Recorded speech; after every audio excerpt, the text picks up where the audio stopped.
שלום, היום נלמד על ברכת קיבוץ גלויות, הברכה העשירית בתפילת 18, השייכת לחלק הבקשות. שימו לב, בתוך ברכות הבקשה יש גם סוגים שונים של בקשות.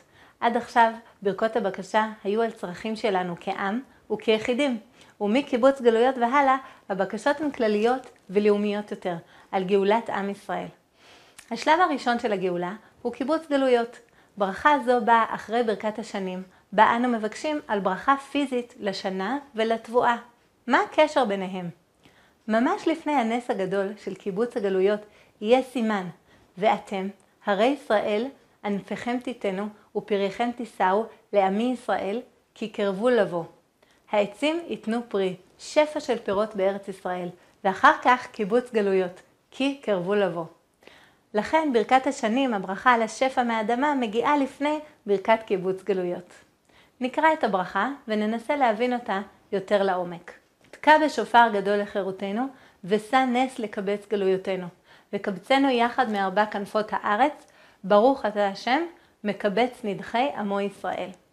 תקע בשופר גדול לחירותנו, ושא נס לקבץ גלויותינו. על איזה שופר מדובר בדיוק? הברכה הזו מבוססת על הפסוק המוכר, והיה ביום ההוא, יתקע בשופר גדול.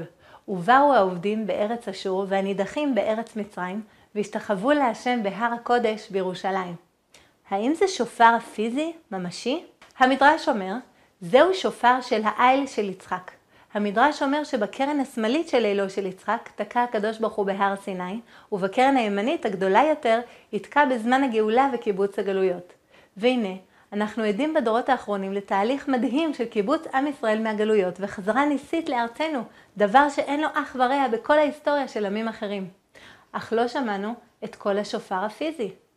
הפרשנים על הפסוק במילים תקע בשופר גדול אומרים שזה לא שופר פיזי.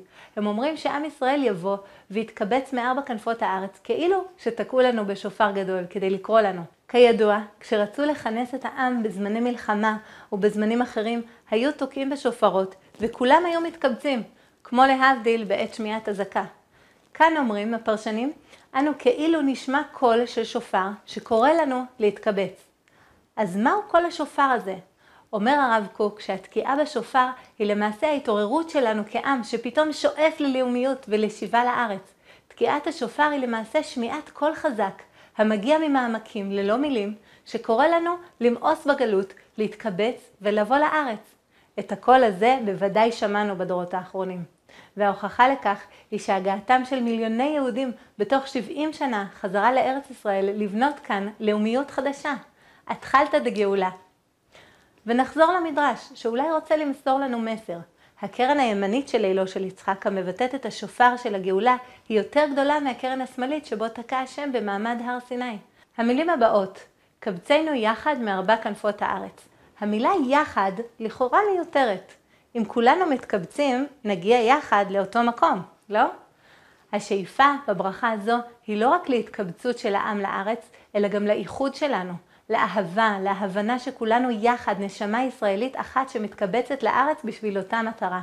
אמנם כל אחד מגיע מהגלות שבה היה עם מנהגים שונים, אנחנו לא זהים, אך השאיפה היא להתקבץ יחד, להיות קשורים ואוהבים יחד.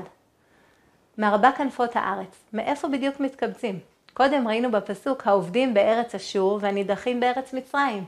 ניתן לומר שמצרים ואשור הם שמות של מקומות מרכזיים שאליהם גלו עם ישראל. אך אפשר לומר ברמז שמצרים מיצר, מקום צר ודוחק. זוהי גלות קשה, בה סובלים ישראל.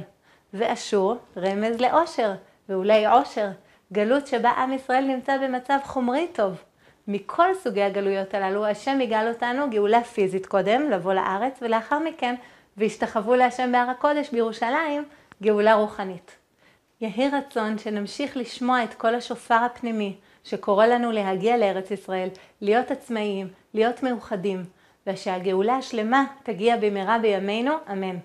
אם ברצונכם לשמוע שיעורים על ברכות 18, תוכלו להירשם כאן לערוץ בחינם. להתראות.